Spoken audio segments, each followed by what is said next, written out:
हरे just Krishna. सभी को दंडवत प्रणाम। अध्याय 2 श्लोका 13।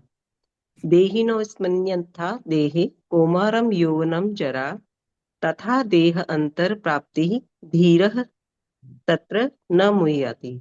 जिस प्रकार शरीरधारी आत्मा इस वर्तमान शरीर में बाल्यावस्था से तरुणावस्था में और फिर वृद्धावस्था में निरंतर अग्रसर होता है, उसी प्रकार मृत्यु होने पर आत्मा दूसरे शरीर में चली जाती है और धीर व्यक्ति ऐसे परिवर्तन से मोह को प्राप्त नहीं होता। अर्जुन जब भीष्म और द्रोण आदि स्वजनों की वजह से शोकग्रस्त हो जाते हैं तो भगवान यह उपदेश देते हैं श्लोक का। इस श्लोक का में कहते हैं कि आत्मा अमर है और शरीर नश्वर है। भगवान इसमें कह रहे हैं कि शरीर जिस प्रकार बचपन, जवानी, बुढ़ापा आदि में चला जाता है, उसी प्रकार आत्मा भी मृत्यु के पश्चात एक देह से दूसरी देह में चली जाती है। मृत्यु शरीर की होती है, लेकिन आत्मा तो वही एक देह से दूसरी देह में धारण हो जाती है। और धीर पुरुष जब इस बात को समझता है कि यह तो आत्मा तो अमर है और शरीर नश्वर है, तब वो किसी भी मोह में ग्रसित नहीं होता है और वह शोकग्रस्त नहीं होता। हरे कृष्णा। सभी को दंडवत प्रणाम। है कृष्णा जी, ब्यूटीफुल। तो ये सब बातें हैं, और ये बातें कौन जानता है? धीर पुरुष जानता है। और धीर पुरुष कौन है? जो कि श्रवण करता है।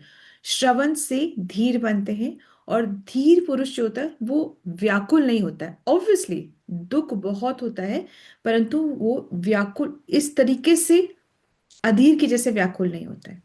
सर, ये शरीर, ये परिवर्तन ही है। Once another step for transformation, परिवर्तन चेंज का अनदर स्टेप है। पर ये समझना बहुत मुश्किल है। Hare Krishna. So after this, we move on to Srimad Bhagavatam reading and understanding. The prayer service is with Lata Mataji, and the Hindi translation reading service is with Manju Mataji. हरे कृष्णा माता जी। Hare ओम Krishna. नमो भगवते वासुदेवाय। ओम नमो भगवते वासुदेवाय। ओम नमो भगवते वासुदेवाय। नारायणं नमस्कृत्य नरं चैव नरोत्तमं देवीं सरस्वती व्यासं ततो जयमुदीरयेत्।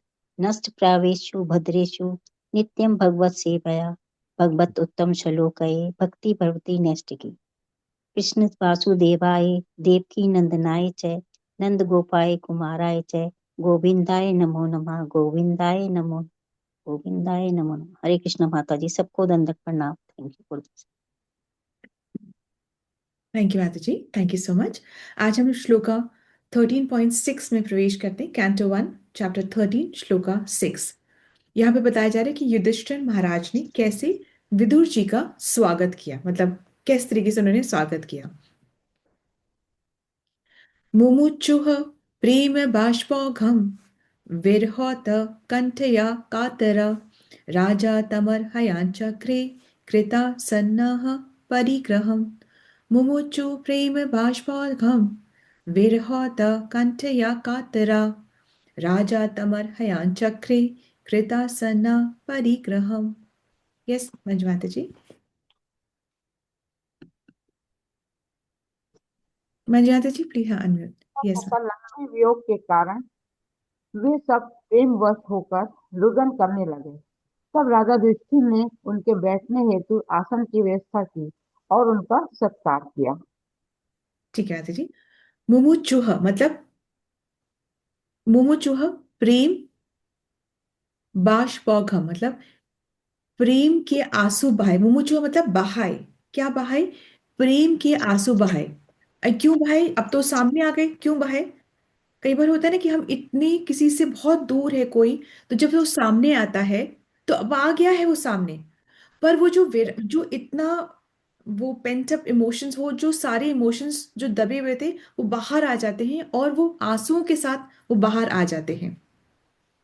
विरहौत कंठया कातरा मतलब विरह से उनका जो कंठ है ना, जिसे चोक्ड विद इमोशंस बोलते हैं ना, वो विरह से उनका कंठ, मतलब उत्कंठा के कारण जो उनका कंठ है, या जो जो उन्होंने सेपरेशन सहा था, उससे जो व्याकुल हुए थे, उसके बाद अब वो जो सामने देख रहे हैं, मतलब एक बार के लिए उन्होंने सोचा होगा कि अब शायद हम कभी नहीं मिल पाएंगे, अब शायद पता नहीं उनकी मृत्यु हो गई या क्या, तो ये सब वो सोच रहे थे।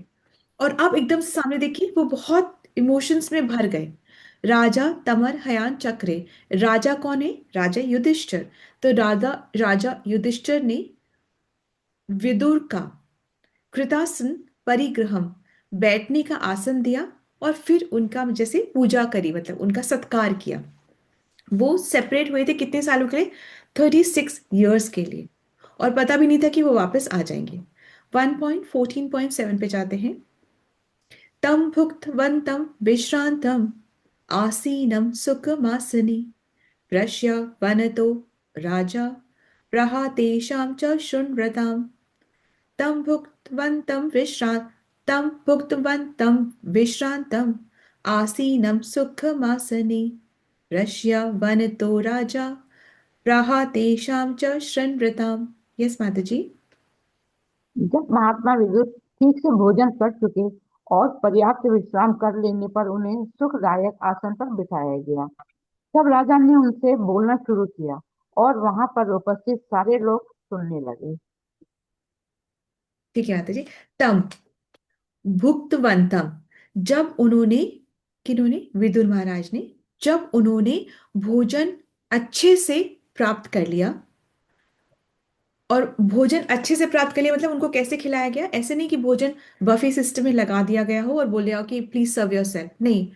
उनका आग्रह करके, प्रेम से परोस के, संग बैठ करके, जब उनको, वैदिक शैली एक्चुअली बफे सिस्टम की वैदिक शैली नहीं होती है।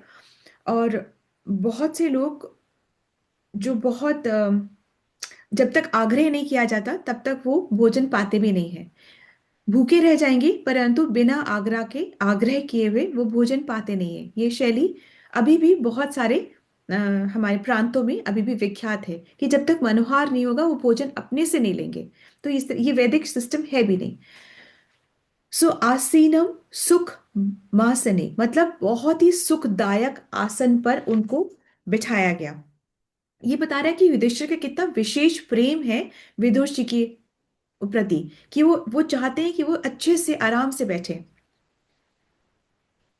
उसके बाद में है प्रशय वनतो राजा।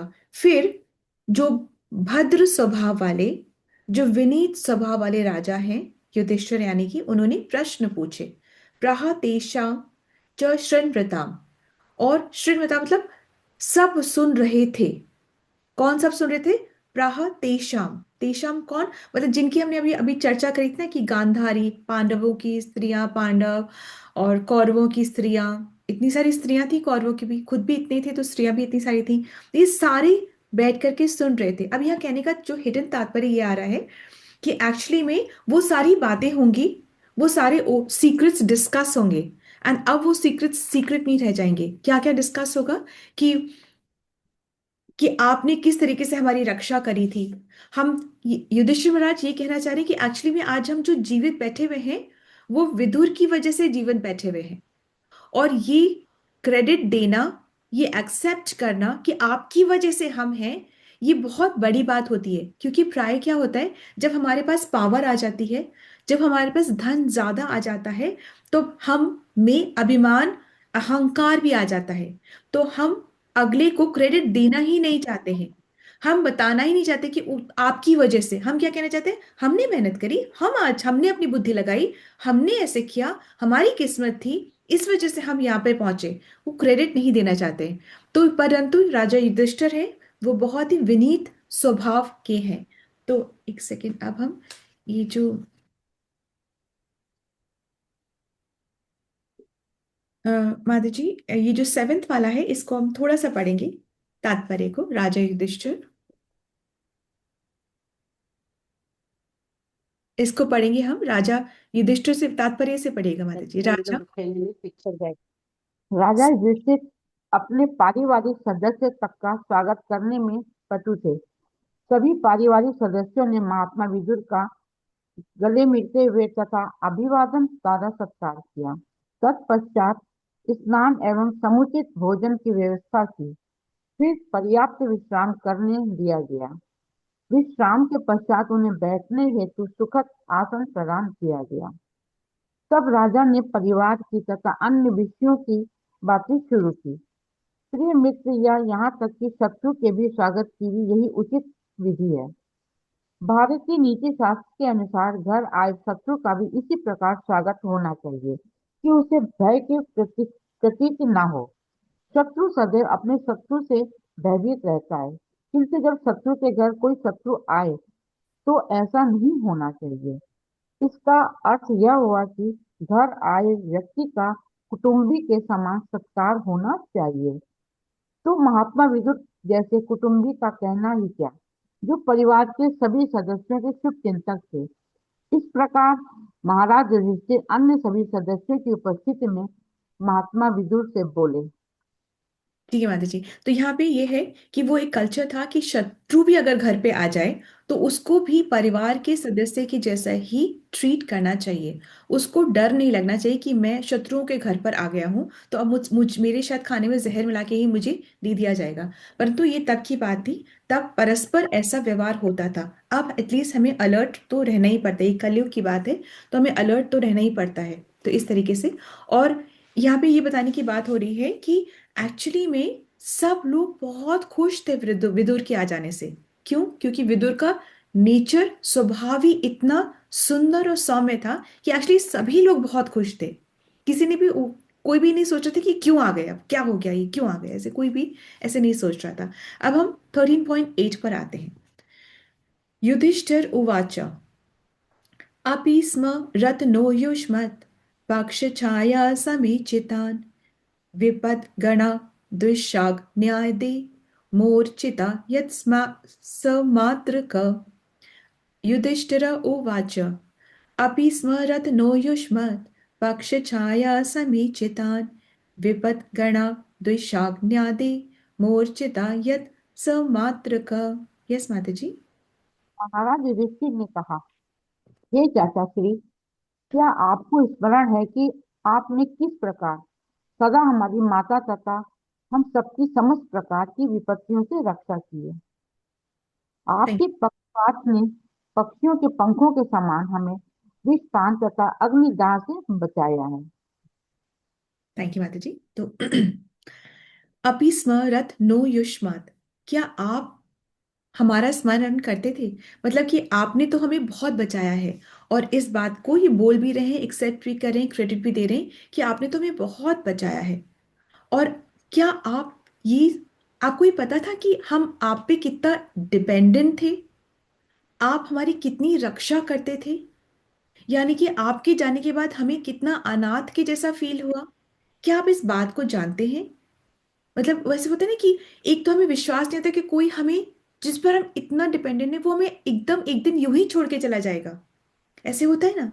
तो अभी पूछना, अब जब आ गए हैं तो बता रहे कि आपको पता है हम कितना अनाथ फील कर रहे थे आपके बिना, हम आप पे कितना डिपेंडेंट थे। और फिर कह रहे हैं लास्ट जो वर्ड है समात्र का, आपने हमारी विपद गणा, मतलब विपदाओं का एक बंडल, एक समूह था, उस बंडल से आपने दो विपदाएं हम क्या गिनाएं, पूरा बंडल था विपदाओं का, उससे आपने समात्र का, आपने हमारी और हमारी माता सबकी रक्षा की थी। मोर्चिता, मोर्चिता लास्ट लाइन का आप देखेंगे, मोर्चिता मतलब आपने बचाया, आपके द्वारा हम बचे हैं, और हम, मैं मतलब हम सब, और माता, हमारी माता सबकी आपने रक्षा करी है।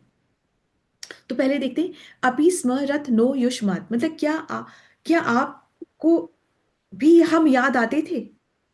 पक्ष छाया समेचितान, आपने, हम आपकी ही छत्र छाया में पल बढ़े थे। यहाँ पे पक्ष छाया बोला है, जैसे कि पक्षी अपने अंडों को, बच्चों को सभी विपदाओं से बचाती भी है, मतलब रक्षा भी करती है और पोषण भी करती है, दोनों चीज। सिर्फ बचा करके छोड़ दिया नहीं, अब भूखे मरो नहीं, पोषण भी करती है। इसी प्रकार आपने हमें बचाया भी और हमारा पोषण भी किया। विपद गणा द्विशाख न्यादे, मतलब विपदाओं के समूह से आपने हमें बताया। जैसे यहाँ पे दो बता रहे, विष और अग्नि, इससे आपने हमें बचाया। विष क्या, कि भीम को एक्चुअली में विष दे दिया गया था, विष खाने में विष मिला के दे दिया गया था। विष खाने से भीम जो है वो बेहोश हो गए। बेहोश हो गए तो उनको उठा करके पानी में पटक दिया गया था।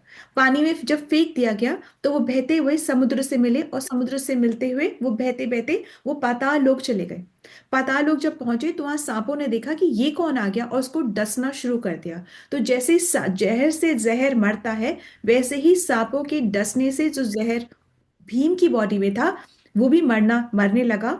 और फिर वो होश में आ गए। जब वो होश में आ गए तो उनको नागों ने अमृत पीने को दिया, जिसकी वजह से उनके शरीर में कुछ 10,000 हाथियों का बल आ गया। तो इस तरीके से भगवान ये और भगवान की अध्यक्षता, मतलब भगवान न्यू अबाउट दिस प्लानिंग। तो इस तरीके से ऐसे होता है। तो अब आप माता जी थोड़ा सा इसको पढ़ेंगे, कि हम पढ़ेंगे, इसको पढ़ना जरूरी है, तात्पर्य। जी माता जी। अल्प आयु में ही पांडु की मृत्यु हो जाने से उनके छोटे छोटे पुत्र तथा विधवा स्त्री परिवार के ज्येष्ठ सदस्यों द्वारा, विशेष रूप से भीष्मदेव द्वारा, महात्मा विदुर द्वारा संरक्षण प्राप्त करते रहे। पांडवों की राजनीतिक स्थिति के कारण महात्मा विदुर उनका थोड़ा बहुत पक्षपात करते रहते थे। यद्यपि महाराज धृतराष्ट्र भी रुकते महाराज रुकेंगे माता जी, थोड़ा सा रुकेंगे, है ना? थोड़ा सा रुकते रुकते चलेंगे। तो जब कुंती महल में पहुंची थी अपने पुत्रों को लेकर के, मतलब अपने माद्री पुत्रों को लेकर के जब पहुंची थी, तब वहां उसका बहुत द्रोह हुआ था कि ये पता नहीं किसके बच्चे हैं, क्या है, बहुत द्रोह हुआ। परंतु फिर ऋषि मुनियों ने ये प्रमाण के साथ बात कही थी कि ये जो पांचों पुत्र हैं वो पांडु पुत्र ही हैं। अब आप बोलोगे ये तो देवताओं से प्राप्त थे, तो पांडुपुत्र कैसे हो गए? एक्चुअली में जैसे अगर गांव में भी देखा जाए तो किसान अगर अपनी खेतों को किसी और को लीज पे देता है फसल उगाने के लिए, तो फसल जो होती है वो उस ओनर की ही होती है। और यहाँ पर ये तब की बात है ना? अभी ये सब सहमति से किसी और से पुत्र प्राप्ति करना ये सब गलत है, बिकॉज इसका फिर दुरुपयोग हो जाता है। वहां पे उस टाइम दुरुपयोग नहीं हुआ था, और पांडु की सहमति से ही कुंती ने इस मंत्र का उपयोग किया था, जो कि उसको भी बेनेडिक्शन के तौर पर मिला हुआ था। ठीक है, किसने दिया था उनको ये मंत्र? दुर्वासा, यस नंदिता माता जी, लिप्स, दुर्वासा मुनि ने दिया था, बिल्कुल जी। तो अ, अब यस माता जी आगे पढ़ेंगे। यद्यपि महाराज धृतराष्ट्र भी महाराज पांडु के छोटे छोटे बालकों के प्रति समान रूप से सचेत रहते थे, लेकिन वे इस षड्यंत्रकारी दलों में से एक थे जो पांडु के वंशजों का नामो निशान मिटा देना चाहते थे। ठीक है माता जी, एक सेकंड रुकेंगे यहाँ पे। तो भीष्म और विदुर तो बिल्कुल सपोर्ट में होते थे पांडवों के। अब धृतराष्ट्र की क्या बात है? धृतराष्ट्र जो है वो अच्छे और धार्मिक राजा हैं, परंतु वो दुर्योधन को इतना सपोर्ट कर देते थे कि वो पांडवों के प्रति वो भाव नहीं रख पाते थे जो कि उनको रखना है। वो भी पार्टिसिपेट कर लेते थे उन सभी षड्यंत्रों में जो कि उनका नामो निशान मिटाने के लिए रचे जाते थे। ठीक है, ऐसा मतलब वो बहुत अच्छे राजा थे, पर जहां बात आती थी अपने पुत्रों की और पांडु पुत्रों की, तो वो अपने पुत्रों को सपोर्ट करते थे। क्योंकि एक्चुअली देखने वाली बात है, धृतराष्ट्र जो है ना, एक तो धृतराष्ट्र, उनको अपने राज्य से, उनको अपनी सत्ता से बहुत लगाव। और पहली बात तो वो ना एक्चुअल राजा नहीं है। राजा कौन है? राजा तो युधिष्ठिर ही है, परंतु क्योंकि अभी वो छोटे हैं, कभी अभी वो सामर्थ्य नहीं है बिकॉज ऑफ द एज, तो अभी धृतराष्ट्र जो है वो अपॉइंटेड राजा हैं। तो अब उनको डर लगा रहता था कि अब ये मेरे बाद में युधिष्ठिर राजगद्दी पे आ जाएगा, एज सुन एज ही qualifies according to his age, तो वो युधिष्ठिर राजगद्दी पे आ जाएगा, मेरा बेटा नहीं आएगा। तो उनको एक डर सताता था कि किसी न किसी तरीके से इनको खत्म कर दिया जाए, जिससे कि मेरा बेटा फिर रूल कर सके। तो अब वो एकदम से खत्म क्यों नहीं कर देते? एक बार भाई मार देना सबको। ये बार बार षड्यंत्र क्यों रचाते हैं? इसलिए रचा रहे थे क्योंकि खुलेआम वो नहीं मार सकते थे। अगर वो ऐसा करते तो भीष्म पितामह उनके अगेंस्ट हो जाते, और वो भीष्म पितामह अगेंस्ट कोई अफोर्ड कर ही नहीं सकता कि भीष्म हमारे अगेंस्ट हो जाएं। तो वो तो कोई अफोर्ड कर ही नहीं सकता है, इसलिए षड्यंत्र रच रच करके उनको धीमे धीमे खत्म करना चाहते थे। कभी मॉरली, कभी फिजिकली, कभी किसी तरीके से मोराल डाउन करके, ना प्रताड़ित करके, बातों को बोल के, कटु शब्द बोल के, किसी को हर्ट करके, मोराल डाउन करके वो हटाना चाहते थे। विदुर जो है, अब ये सुन लीजिए कि विदुर जो है अपने भाई धृतराष्ट्र से बहुत प्रेम करते थे, परंतु वो राज्य से भी बहुत प्रेम करते थे। इसलिए वो बैलेंस करना चाहते थे। इधर धृतराष्ट्र को बोलते थे कि ये तुम ठीक नहीं कर रहे हो, और इस तरीके से वो अ, पांडवों की भी मदद करते थे, उनका भी प्रोटेक्शन करते थे, वो भीष्म के जैसे। यस माता जी, आगे बढ़ेंगे। और उनके स्थान पर अपने पुत्रों को राज्य का शासक बनाना चाहते थे। महात्मा विदुर महाराजा दशरथ तथा उनके दल के इस षड्यंत्र को समझते थे। अतएव अपने बड़े भाई महाराजा धृतराष्ट्र के आज्ञाकारी सेवक होते हुए भी उन्हें उनकी यह राजकीय महत्वाकांक्षी पसंद नहीं थी, जो अपने पुत्रों के निमित्त थी। अतएव वे पांडवों एवं उनकी विधवा माता की सुरक्षा के प्रति अत्यधिक सावधान रहते थे। इस प्रकार कह सकते हैं कि पांडवों के पक्षपाती थे और उन्हें महाराज धृतराष्ट्र के पुत्रों से अधिक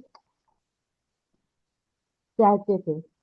यद्यपि सामान्य दृष्टि से वे दोनों ही उनके प्रिय थे, वे अपने भतीजों के दोनों दलों के प्रति समान रूप से वत्सल थे। फिर भी अपने चचेरे भाइयों के प्रति षड्यंत्र करने की नीति के लिए वे दुर्योधन को सदैव प्रताड़ित करते रहते थे। वे अपने अग्रज की आलोचना अपने पुत्रों को बढ़ावा देने की नीति के लिए करते थे, किंतु साथ ही पांडवों को विशेष संरक्षण प्रदान करने के प्रति सदैव सतर्क रहते। राजमहल के भीतर महात्मा विदुर के ये समस्त कार्यकलाप उन्हें पांडवों का पक्षपाती घोषित करने वाले थे। महाराज युधिष्ठिर ने महात्मा विदुर के घर से दीर्घकालीन तीर्थाटन के लिए जाने के पूर्व के विगत इतिहास का उल्लेख किया है। महाराजा युधिष्ठिर ने उन्हें याद दिलाई कि वे कुरुक्षेत्र युद्ध जैसी भयंकर पारिवारिक दुर्घटना के पश्चात भी अपने बड़े हो चुके भतीजे के प्रति कितने दयालु तथा पक्षपाती बने रहे। यस माता जी, आगे कंटिन्यू करेंगे। कुरुक्षेत्र युद्ध के पूर्व महाराज धृतराष्ट्र की नीति यह थी कि वह अपने भतीजों का सफाया शांतिपूर्ण ढंग से कर दे।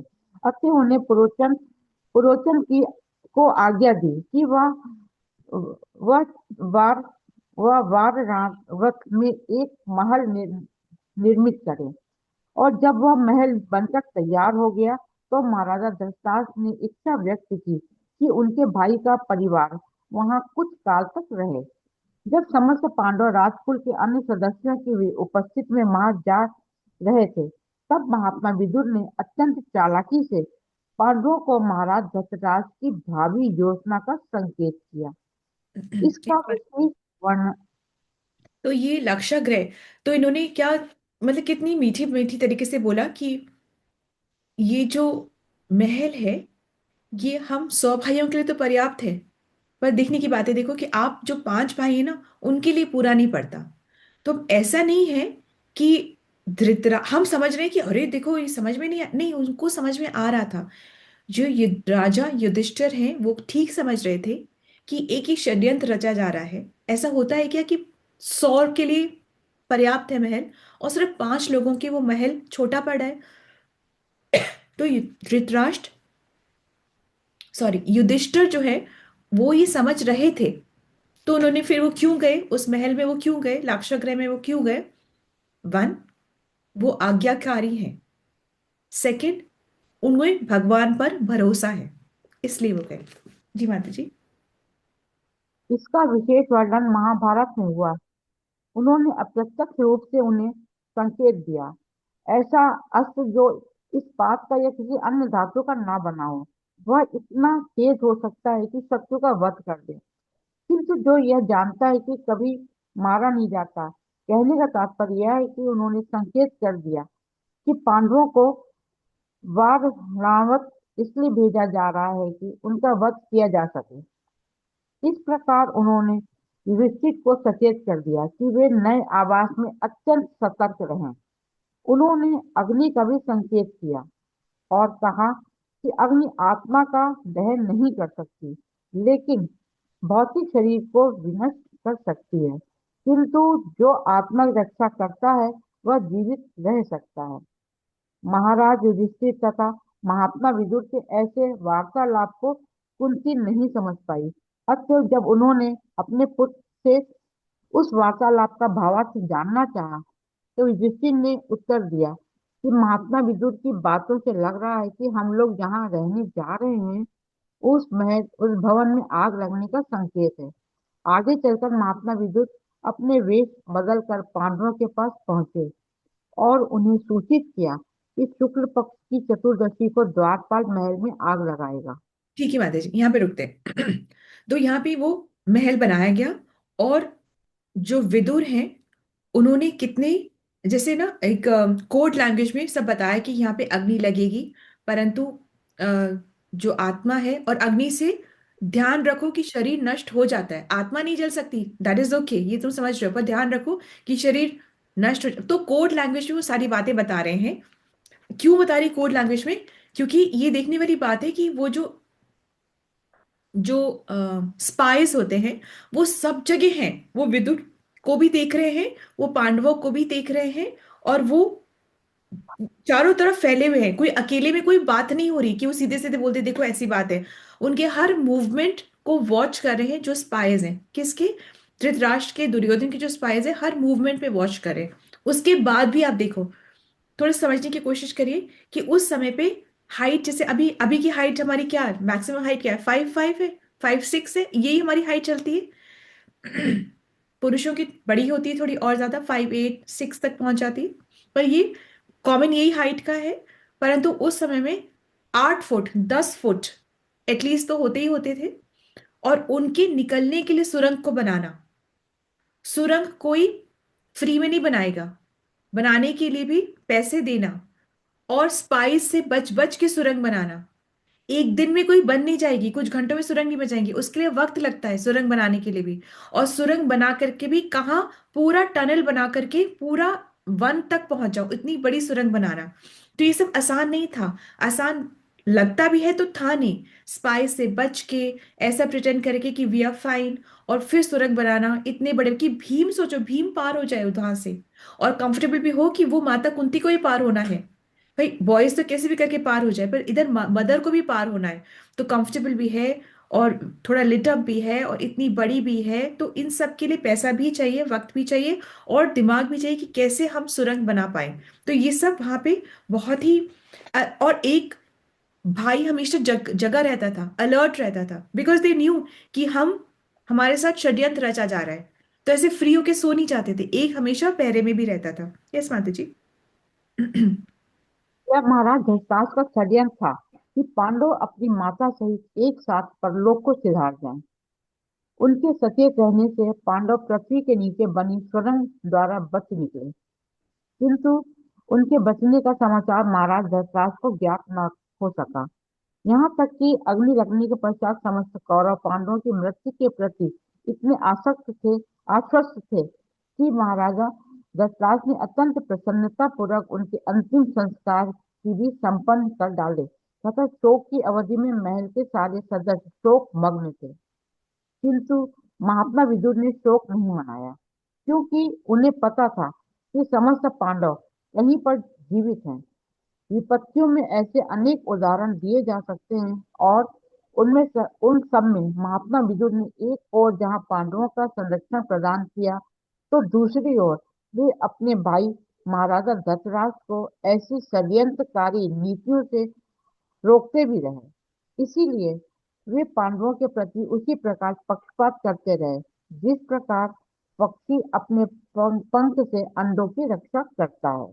जिस प्रकार पक्षी अपने पंख से अंडों की रक्षा करता है, उसी प्रकार विदुर भी इन बच्चों को, पांडवों को ऐसे ही बचाते रहे, और अपने भाई को ये षड्यंत्र रचने की नीतियों से भी रोकते रहे कि ऐसा नहीं है। He didn't appreciate, he didn't like कैसे वो धृतराष्ट्र अपने जो सन है दुर्योधन की सारी स्ट्रैटेजीज को सपोर्ट कर रहे थे, और सब लोग रो रहे थे, परंतु विदुर नहीं रोए, क्योंकि वो जानते थे, यहाँ तक कि कृष्ण जो है उन्होंने भी अपने आकर, उनको पता था कि अभी पांडव मरे नहीं, वो बच गए, परंतु उन्होंने भी अपने आकर, कृष्ण और बलराम दोनों आए, और उन्होंने भी अपना संस्कार किया। संस्कार क्या मतलब कि obviously they also came, and वो भी रोए, दे ऑल्सो क्राइड कि ओहो चले गए, कितना दुख हुआ, हमारे कितने प्यारे थे, मुझे बहुत प्रेम था, ये सब संस्कार उन्होंने भी किए। ठीक है, मृत्यु का जो संस्कार था ये उन्होंने भी किए। बाकी हम समझ ही गए हैं। ज्यादा इसमें कोई डिफिकल्ट है नहीं, हम एक श्लोक और पढ़ लेते हैं। 13.8 युधिष्ठिर उवाच अपि स्म रथ नो, सॉरी ना- सॉरी सॉरी, नाइन्थ, नाइन्थ हम पढ़े हैं। 13.9 कया वृत्त्या वर्तितं वर्ष चर्विद क्षितिमण्डलं तीर्थयानि तीर्थानि क्षेत्र मुख्यानि सेवितानि भूतले। कया वृत्त्या वर्तितं वर्ष चर्विद क्षितिमण्डलं तीर्थानि क्षेत्र मुख्यानि सेवितानि भूतले। जी माता जी। इसी पर विश्वास करते हुए आपने अपनी जीविका कैसे चलाई? आपने किन किन पवित्र स्थलों तथा तीर्थ स्थानों पर सेवा की? ठीक है माता जी। तो अभी युधिष्ठिर महाराज के प्रश्न जो चल रहे हैं कि पहले तो क्या आप हमें याद करते थे, सेकंड आपने अपनी जीविका कैसे चलाई, भाई कौन ने खिलाया आपको, कहाँ खाते थे, कहाँ पीते थे, कहाँ कैसे विश्राम करते थे, सेकंड। और थर्ड क्या है कि आपने कौन कौन से तीर्थ स्थलों का भ्रमण किया, ये लास्ट है। तो जबकि विदुर की जो नीति है वो कहती है कि आप चाहे जहां भी चले जाएं आपको 5 चीजें जरूर मिलेगी। और ये 5 चीजों की व्यवस्था कौन करेगा, स्वयं भगवान ही इन चीजों की व्यवस्था करते हैं। परंतु फिर भी ये जानते हैं युधिष्ठिर भी, परंतु फिर भी क्योंकि इतना प्रेम है तो उनसे ही सुनना चाहते हैं। कई बार हमें बहुत पता होता है फिर भी हम सुनना चाहते हैं कि क्योंकि प्रेम इतना होता है ना कि आप ही बताओ, आप अपने मुंह से बताओ। तो जो 5 चीजें हमेशा हर जगह पे मिलती है वो क्या है, पहला दोस्त, आपको चाहने वाला आपको मिल ही जाएगा कहीं ना कहीं। सेकंड दुश्मन, आपसे द्वेष करने वाला भी आपको मिल ही जाएगा कहीं ना कहीं। थर्ड न्यूट्रल लोग, ऐसे भी लोग आपको मिलेंगे, आप जियो मरो उनको कोई मतलब नहीं है, न्यूट्रल रहेंगे वो। तीसरा, अब चौथा, कि आपको आश्रय देने वाला कोई ना कोई तो आपको आश्रय दे ही देगा। और लास्ट में आपसे आश्रय लेने वाला। ये 5 प्रकार के जो लोग होते हैं वो आपको, आप कहीं भी चले जाएं आपको मिल ही जाएंगे। इसको थोड़ा पढ़ते माता जी तो हम समझ जाएंगे। महात्मा विदुर राजमहल से बाहर इसीलिए चले गए थे क्योंकि वे अपने आप को घरेलू विषयों से, विशेष रूप से राजनीतिक षड्यंत्रों से विलग करना चाह रहे थे। जैसा कि इसके पूर्व उल्लेख किया जा चुका है, दुर्योधन उन्हें पुत्र कहकर उनका एक प्रकार से अपमान कर चुका था। यद्यपि किसी की दादी के विषय में मजाक करना कोई नई बात नहीं है। महात्मा विदुर की माता रुद्राणी होते हुए भी दुर्योधन की दादी लगती थी और कभी कभी दादी तथा नातियों के बीच ऐसा मजाक चलता है क्योंकि यह छींटाकशी एक वास्तविकता थी। अतएव महात्मा विदुर को बुरी लगी, फलतः इसे प्रत्यक्ष अपमान के रूप में ग्रहण किया गया। ठीक है ना, ये दादी और नानी में तो होते ही चलता है, दादी जरूर नानी का मजाक बनाती बनाती है, ये तो चलता रहता है। परंतु जब वो मजाक सच पे आधारित होता है ना तो बुरा लग ही जाता है। ठीक है, यूं मजाक पता ही है हमको, ये मजाक चल रहा है तो हमें बुरा नहीं लगेगा, परंतु जब मजाक सच का आधार पर होता है तो बुरा लग भी जाता है, क्योंकि वो थे दासी पुत्र ना, इस वजह से। यस माता जी। फलस्वरूप महात्मा विदुर ने तय किया कि वे अपना पैतृक महल त्याग कर विरक्त जीवन बिताने की तैयारी करेंगे। यह तैयारी की अवस्था वानप्रस्थ आश्रम कहलाती है, अर्थात ऐसा विरक्त जीवन जिसमें पृथ्वी भर में विचरण करके तीर्थ स्थलों का दर्शन किया जाता है। भारत में वृंदावन, हरिद्वार, जगन्नाथपुरी तथा प्रयाग जैसे तीर्थ स्थलों में अनेक महान भक्त हैं और जो मनुष्य आध्यात्मिक उन्नति करने के इच्छुक हैं, उनके लिए वहाँ मुफ्त लंगर अन्न क्षेत्र चलाए जाते हैं। महाराज युधिष्ठिर यह जानने हेतु उत्सुक थे कि क्या महात्मा विदुर अपना जीवन निर्वाह ऐसे लंगरों से कर रहे थे। ठीक है आदर्श, हम यहीं पर आज स्टॉप करेंगे। तो एक्चुअली में वानप्रस्थ क्या होता है, प्रिपरेशन फॉर संन्यास आश्रम। वानप्रस्थ में होता है कि अभी भी शरीर चल रहा होता है, इतनी ज्यादा अभी क्षीण नहीं होता है शरीर, तो ऐसे टाइम पे जो तीर्थ स्थल है वहां का विचरण कर लेना चाहिए। तो हम आगे हम कल पढ़ेंगे, अभी इसको यहीं पर हम विश्राम देते हैं। ये सब युधिष्ठिर का जो प्रेम है विदुर के प्रति वो दर्शाता है। और सब लोग बैठ के सुन रहे हैं, पर्याप्त भोजन के बाद और पर्याप्त विश्राम के बाद सब लोग बैठ के सुन रहे हैं, क्योंकि वो सब लोग विदुर से बहुत प्रेम करते हैं, तो जानना चाहते हैं कि आप कहाँ थे, कैसे थे, हाउ वर यू डूइंग, वो सब सुनना चाहते हैं। तो इसको हम इंटरेस्टिंग रूप में इसको हम कर लेंगे, बिकॉज ये फिर बहुत बड़ा है। ठीक है, थैंक यू माता जी। हरे कृष्णा। श्रील प्रभुपाद की जय। श्रील व्यासदेव की जय। भागवतम महापुराण की जय। आप सभी अम, भक्त वृंदों की जय जो कि इतने प्रेम से इसका श्रवण करते हैं। हरे Krishna. So if you have any questions, we will take those questions. If not, then we will move on to Mangal Dhwani and finish little ahead of time. ठीक है। Anything that you want to share, you want to say, you want to ask?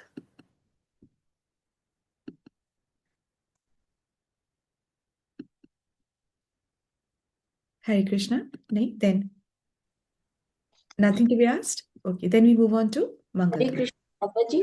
Yes, माता Madhu. जी, ये जो कल अपन ने जो पढ़ा था तो उसमें द्रौपदी वाला नहीं पढ़ा था ना? क्या चीज आज माता जी?